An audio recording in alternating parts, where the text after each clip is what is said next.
selanjutnya kita akan kedatangan Pak Nathanael dari General Manager Poinstar Indonesia. Nah, beliau akan membagikan nih tren-tren terbaru di dunia digital saat ini. Nah, Pak Nat, over to you, Pak.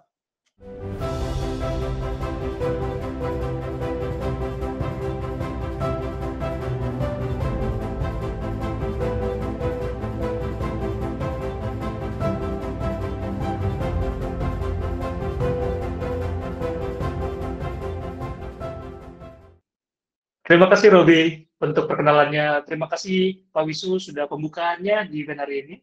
Selamat datang di hari kedua event hari ini. Mohon sambil dipersiapkan slide saya. Ya, saya Nathanael, General Manager untuk Poinstar Indonesia. Sedikit journey saya berawal dari technical di Poinstar. Nah, cerita sedikit dengan di Poinstar, ketika saya berjualan cloud itu atau memperkenalkan cloud teknologi ke market itu ketika bergabung dengan Poinstar. Sebelumnya, kebanyakan solusi yang saya offer ke market itu adalah on-premise atau paling tidak data grid. Sekitar 3 atau 4 tahun yang lalu, ada sedikit pengalaman lucu saya ketika saya berusaha untuk menawarkan produk cloud ke customer. Di mana sama customer saat itu ditolak mentah-mentah karena kata mereka, cloud itu tidak ada barangnya. Saya tidak bisa lihat fisiknya. Saya tidak percaya dengan cloud. Saya mendingan beli server, kalau misalnya ada apa-apa, nanti servernya bisa saya jual lagi, atau saya perbaiki dan saya gunakan untuk hal yang lain. Tapi itu pengalaman 4 tahun yang lalu. Kalau semakin ke sini, alasan-alasan seperti itu sudah mulai berkurang ataupun mulai hilang. Mungkin salah satu alasannya bisa dilihat dari slide saya berikut ini. Next. Kalau saya mengambil sedikit informasi dari Statista, Badan Survei untuk tahun 2021, dilihat pengembangan penggunaan smartphone ini secara global itu sangat signifikan sekali. Dimulai dari tahun 2016 sampai ke tahun ini kenaikannya hampir lebih dari 100%. Dan Statista sendiri melihat sampai tahun 2026 nanti itu bisa tumbuh kembang sampai 7 miliar pengguna smartphone ke depannya nanti. Ini pun juga sangat mendukung, tadi seperti sampaikan Pak Wisu, orang bekerja dari rumah tidak hanya perlu lewat laptop, karena terkadang pun juga sebelum zamannya WFH, di mana kita bekerja dari kantor, hal yang paling sering dirasakan itu adalah terjebak macet di jalanan. Dan kalau misalnya sudah terjebak macet di jalanan, kita tetap harus bekerja. Jadi semenjak saya join dengan Poinstar, saya merasakan bekerja menggunakan smartphone. Tidak perlu lagi menggunakan laptop untuk bekerja, karena dengan smartphone, saya bisa ngedit dokumen, saya bisa video conference, saya bisa mengirimkan email juga. Bahkan ada satu waktu di mana saya waktu itu mengajak rekan saya untuk presentasi di customer. Rekan saya ketika presentasi tidak menggunakan laptop, tapi menggunakan handphonenya, menggunakan converter, masuk ke HDMI, dan langsung sorot ke InFocus, ke layar proyektor, presentasinya. Jadi pengembangan penggunaan smartphone ini sangat tinggi sekali. Saya sangat senang kalau mendengar perkembangan seperti ini, karena kalau dulu orang bilang yang smart itu phone-nya, bukan orangnya. Tapi semakin ke sini saya melihat penggunaan smartphone itu sudah sangat terutilisasi dengan baik, karena aplikasi-aplikasinya pun juga sudah sangat lengkap di smartphone itu sendiri. Next. Nah, saya ambil ini dari liputan6.com, itu informasi kenaikan pengguna internet. Dibandingkan tahun 2020, Januari sampai ke Januari sekarang, itu kenaikannya lebih dari 315 juta pengguna. Ini sangat tinggi sekali. Jadi kalau ditanya pilar dari cloud itu apa, buat saya adalah internet. Dan ini kita bisa lihat perkembangannya dari tahun ke tahun, itu juga sangat tinggi. Ya mungkin karena ada pandemi, sehingga penggunaan internet pun juga semakin lebih tinggi lagi karena orang banyak bekerja dari rumah dan membutuhkan akses internet. Tapi kembali, pilar dari cloud adalah internet saat ini, di mana kita bisa mengakses semua area. Next. Nah, khusus di Indonesia, kita bisa lihat perkembangan dari tahun 2010 ya, sampai ke 2021 ini, sangat signifikan. Dan forecast-nya sampai tahun 2025 ini nanti, pengguna internet juga masih akan sangat tinggi. Sehingga semua orang akan terhubung di internet. bekerja tidak lagi menjadi sebuah halangan, sebuah tempat. Kita merasakan sekali ketika dipindahkan bekerja dari rumah pun juga sebenarnya tidak terlalu menghambat proses bekerja kita. Mungkin ada beberapa yang sifatnya labor, seperti yang di pabrik dan lain sebagainya, yang butuhkan memang human resource, terkendala. Tapi di luar itu, yang bergerak di bidang admin, di belakang meja, ataupun otomatisasi, itu mereka tidak lagi harus di kantor, tapi bisa dari rumah ataupun dari tempatnya masing-masing dengan koneksi internet. Bahkan sebelum pandemi, saya mendengar adanya sebuah gerakan, beberapa perusahaan itu sudah mulai menggerakkan namanya Friday Work from Home, berganti-gantian divisinya. Divisi sekarang mungkin dari sisi IT dulu, itu Friday from Home, yang berikutnya finance, ataupun dibikin rostering ganti-gantian, tapi tren itu sudah mulai ada di perusahaan. Berarti sudah mulai WFH itu sebenarnya bukan suatu hal yang baru untuk beberapa perusahaan. Next. Nah, kalau lihat tadi trennya, ini adalah angkanya di Indonesia itu. Indonesia saat ini ketiga terbesar di Asia untuk penggunaan internet. Pertama adalah Cina, kedua adalah India, dan Indonesia adalah ketiga, di mana ada 202 miliar pengguna internet di Indonesia, 202 juta, sorry, 202 juta.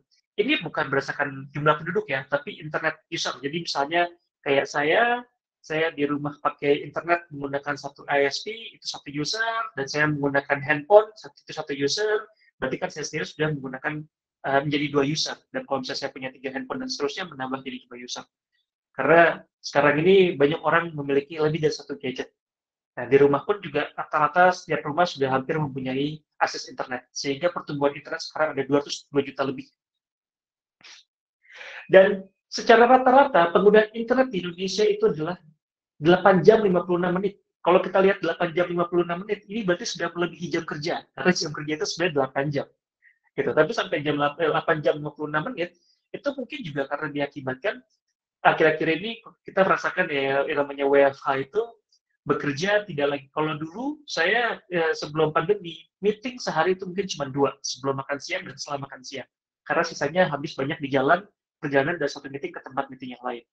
Tapi sekarang saya bisa meeting bisa lebih banyak lagi, diskusi dengan tim bisa lebih banyak lagi dan lebih cepat lagi. Kalau tadinya butuh 2 jam waktu perjalanan, saya bisa 2 jam ini jadi menjadikan sebuah meeting yang lain, menghasilkan keputusan bisnis yang lain dan closing deal yang lain. Jadi WFH ini sebenarnya untuk beberapa bagian pengguna itu malah lebih efektif dibandingkan sebelum WFH. Next. Ini juga merupakan salah satu hal yang unik. Saya dapatkan dari Cable. Kalau misalnya nanti beberapa teman-teman bisa agak zoom sedikit. Indonesia peringkat 12 termurah di dunia untuk harga internetnya. Nomor 1 itu kalau nggak salah Israel, 5 besar itu ada Italia. Indonesia adalah peringkat ke-12 untuk harga internetnya. Jadi harga internet sudah semakin murah. Dibandingkan dulu, internet itu mungkin, jangankan internet, kartu telepon aja harganya sangat mahal sekali, pulsa telepon agak mahal sekali. Sekarang provider bahkan saya berikan gratis untuk kalau kamu telepon ke sesama providernya. Jadi kalau misalnya dia menggunakan Excel atau Indosat Telkomsel, telepon ke sesama Excel, tidak ada charging sama sekali kalau dia menggunakan pasca bayar atau selain lain-lainnya. Gitu. Dan harga internet menjadi sangat murah. Ini pun yang saya lihat menjadi salah satu faktor perkembangan pertumbuhan pengguna internet di Indonesia.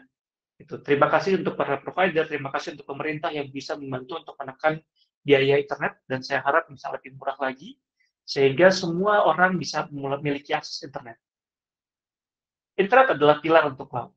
Sehingga perpindahan kita ke cloud juga menjadi lebih lancar, karena internet bisa dijangkau oleh semua orang. Next. Nah, ketika internet itu sudah murah, orang-orang sudah mulai banyak menggunakan cloud. Mungkin selama ini orang kalau menggunakan handphone lebih banyak untuk sosial media, Instagram, Facebook, dan lain sebagainya. Tapi untuk para pelajar, untuk para pekerja, mereka mulai pelan-pelan selain mempunyai akses sosial media, mereka juga mulai memindahkan datanya ke cloud storage.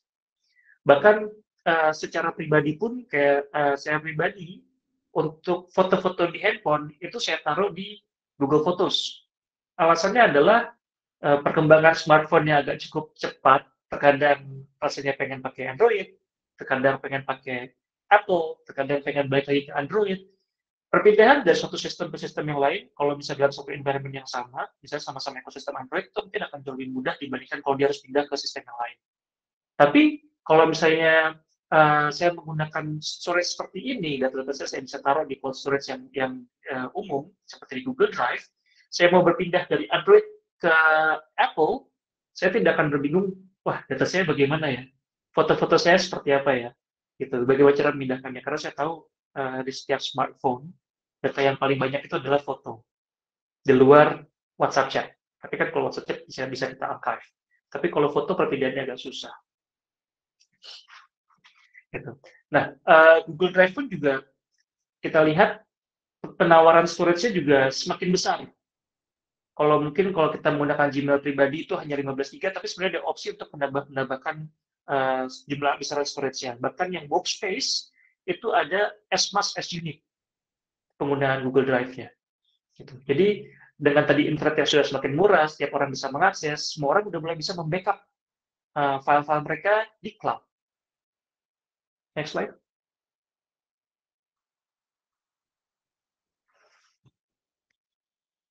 Nah, saya ada sedikit video tentang Google Map. Mungkin bisa tolong bantu di setel, teman-teman.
Oke, terima kasih, bisa di-stop. Nah, di video tersebut, Google Map itu kalau dulu hanya sekedar peta, sekarang sudah dikomunikasikan dengan artificial intelligence, dengan AR, dan juga dengan live view. Live view-nya sudah semakin canggih, di mana ketika kita buat Google Map, kita nyasar nih kalau tidak semua orang bisa baca peta.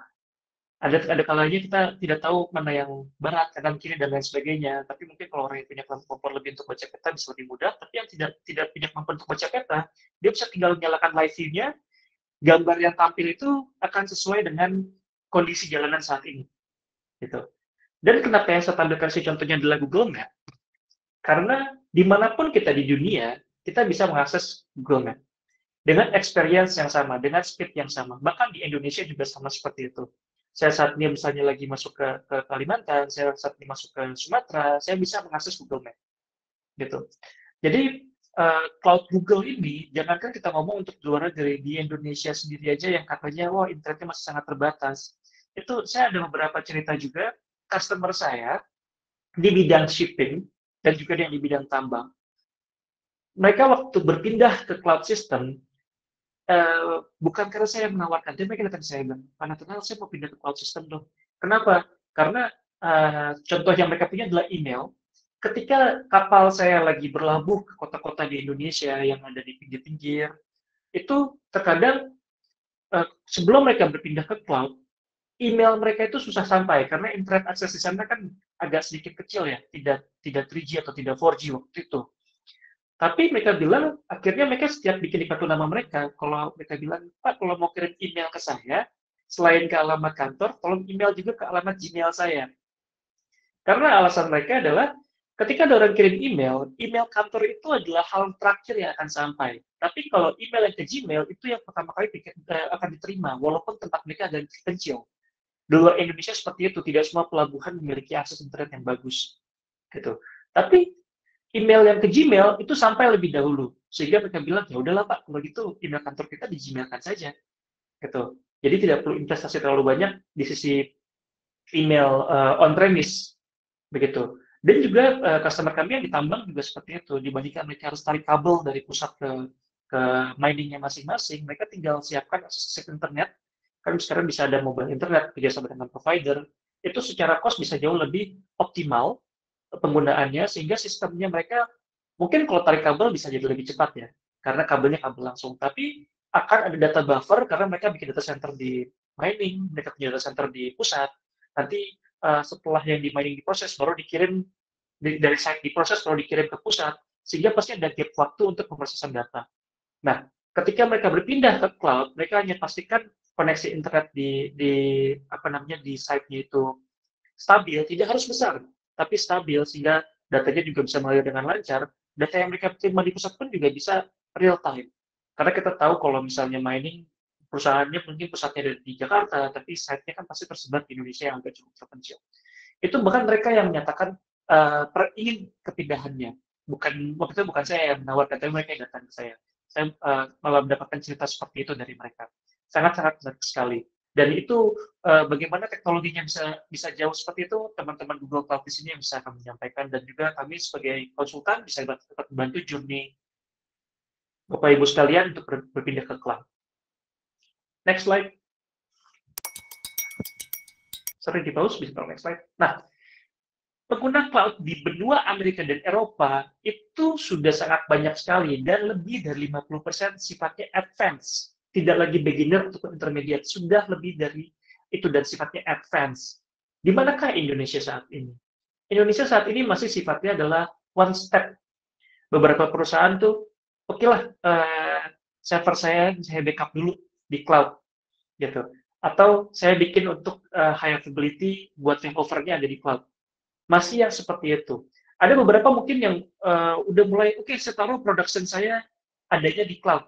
Tapi production-nya ini sebenarnya hanya VM yang dinaikkan ke cloud, di-migrate ke cloud. Gitu. Itu saya sebut dengan cloud first. Yang penting kita pindah dulu ke cloud.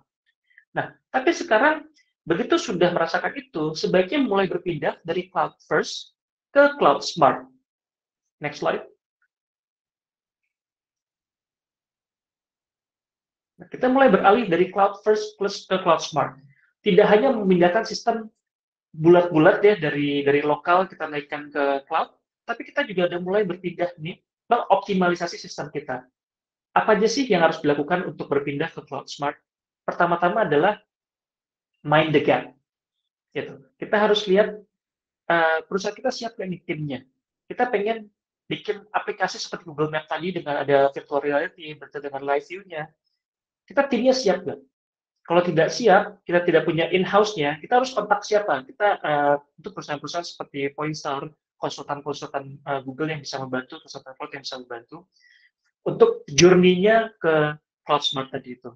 Terus kemudian gap apa lagi yang kita harus lihat? Gap-nya tadi kemudian ekspektasi. Kadang ekspektasinya, wah, saya pengen punya sistem seperti Google Map tadi dengan virtual reality, dengan live view-nya, tapi timnya saat ini baru siapnya untuk ngebikin map-nya aja dulu, belum virtual reality-nya. Jadi kita gap-nya harus kita lihat dulu baik-baik. Jadi mind the gap. Gitu. Terus kemudian kita lakukan rebuild governance, kita lakukan foundational practices, karena pasti governance on-premise, governance terhadap tadi yang terjadi on-premise, terus naikkan ke cloud sebagai cloud first, itu akan berbeda dengan governance yang ketika kita melakukan rebuilding tadi. Kita bangun ulang sistemnya di cloud sehingga kita mendapatkan fever ini. Apakah sistem kita menjadi lebih cepat? Apakah sistem kita menjadi lebih mudah untuk diakses? Apakah sistem kita memberikan value yang lebih? Apakah sistem kita lebih efisien? Jika ya, kita ulangi lagi dari awal. Masuk ke fitur yang A, tadi kita masuk ke map-nya sudah lebih cepat? Ya. Map-nya sudah lebih mudah? Ya. Udah sampai lebih efisien? Ya. Kita masuk lagi untuk ke virtual reality-nya atau ke live view-nya. Live view-nya udah lebih cepat, seperti itu dan seterusnya. Dan sistem KISS yang di sini lebih baik ya pengertiannya. Keep it simple and safe. Mungkin kalau misalnya zaman kuliah dulu, KISS-nya belakangnya bukan safe. Tapi sekarang adalah keep it simple and safe. Jadi satu-satu kita kerjakan, jangan langsung, oh saya pengen punya kompleks, satu-satu kita kerjakan, kita pastikan aplikasi tadi itu berjalan dengan simple, berjalan dengan baik, dan juga aman. Seperti yang disampaikan oleh Pak Wisu, keamanan itu datang tidak hanya dari sisi Google-nya saja, atau dari sisi cloud-nya saja, tapi ini adalah shared responsibility. Aplikasinya adalah aplikasi kita yang ngebangun, jadi kita yang tahu loophole-nya di mana saja.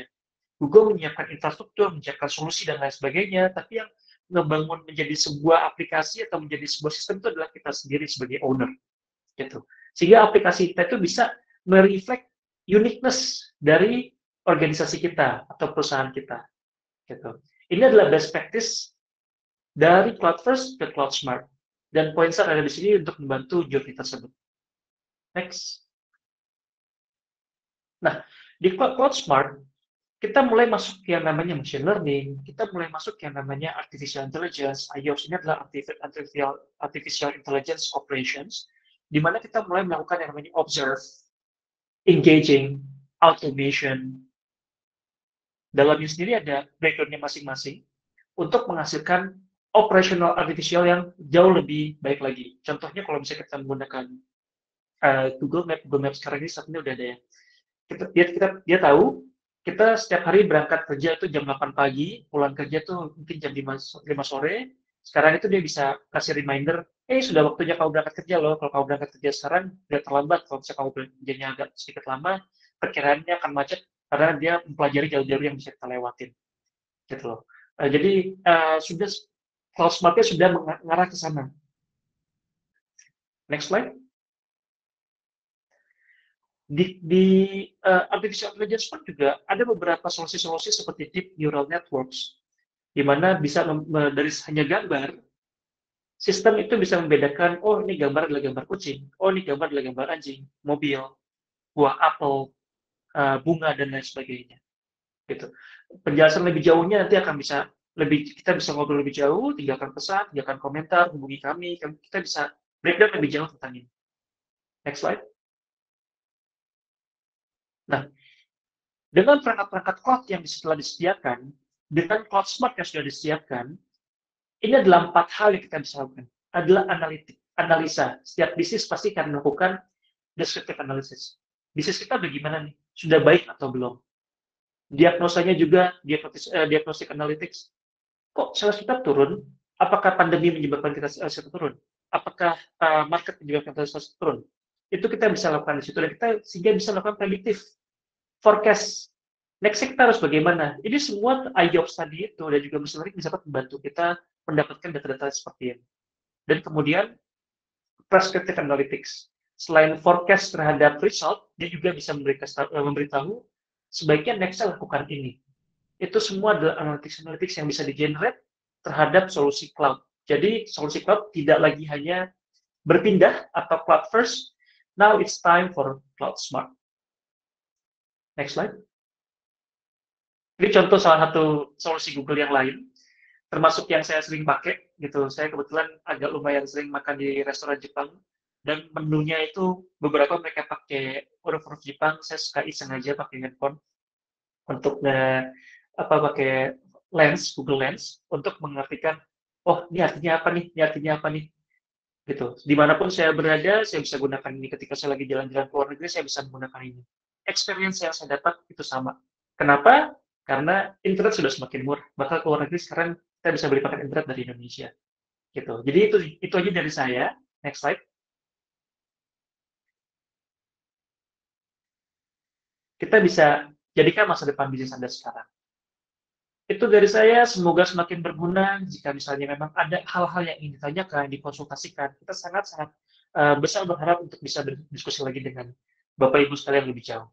Terima kasih sebelumnya, selamat pagi, sehat selalu. Saya serahkan kembali ke MC Robi. Ya, terima kasih Pak Nathanael. Wah, message-nya bagus sekali tadi ya Pak ya. Nah, mungkin saya mewakili Bapak Ibu audiens di sini dengan satu pertanyaan nih Pak. Kalau beberapa tahun belakangan kita punya tren tuh bonus demografi gitu kan. Nah, jadi semua HR di semua perusahaan itu udah berlomba-lomba untuk gimana nih kita menyesuaikan strategi perusahaan untuk menyambut bonus demografi ini. Nah, kalau tadi di presentasi Pak Nathanael disampaikan nih bahwa tren penggunaan internet itu meningkat tajam, yang artinya perusahaan juga harus melakukan adjustment nih untuk menyambut tren ini gitu kan. Nah, pertanyaannya nih Pak, satu saja.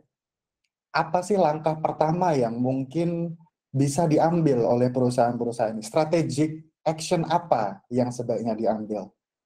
Singkat saja Pak Nathanael. Terima kasih Robi. Ini pertanyaan saya tidak siapkan ya jawabannya. Strategic action apa? Jadi begini, kembali kalau tadi kita lihat pilar-pilarnya untuk ke cloud smart, ya. Pertama kita harus mind the gap. Ikutin aja struktur tersebut tadi, sesuaikan dengan misi dari perusahaan kita. Karena terkadang strategi perusahaan, strategi bisnis perusahaan itu mungkin nggak sejalan dengan strategi perpindahan ke cloud, gitu. Jadi itu yang harus disamakan dulu. Mungkin gini, kita pokoknya cloud-nya pindah dulu deh, naik semua ke cloud gitu. Tapi secara bisnis itu tidak bisa mengimbangin. Ya udah sudah di cloud tapi tidak ada result apa-apa. Jadi yang saya bisa sampaikan adalah Bapak Ibu, setiap perusahaan kita harus perencanaannya terhadap perpindahan ke cloud dengan perjalanan bisnis itu harus searah. Apa dulu yang mau dikejar, itu dulu yang kita rapikan di cloud-nya. Gitu. Jadi kalau misalnya internetnya, demografinya, itu semua orang udah akses internet. Gitu. Dari anak umur yang sekolahan, itu sudah akses internet. Sekarang malah belajar itu paketnya udah sangat tinggi. Pemerintah bahkan memberikan paket kuota ya buat para student untuk bisa akses internet, untuk bisa belajar. Dan beberapa sekolahan sekarang udah sangat gencar menggunakan Google Education, Classroom, dan lain sebagainya. Sehingga penggunaan Google Cloud itu bukan suatu hal yang baru buat anak-anak sekolah dan nantinya akan masuk ke dunia kerja. Jadi kalau kita ngomongin demografi, cloud system bukan suatu hal yang baru buat setiap orang. Gitu. Tinggal untuk perusahaan, strateginya adalah streamline your business with your movement to the cloud. Paling itu dari saya. Terima kasih Pak Nathi. Ini very concise ya. Makanya mungkin lebih baik jangan berjalannya sendiri gitu. Hadirlah dengan tim Poinstar dan Google gitu ya. Kita berkolaborasi sama-sama gitu ya.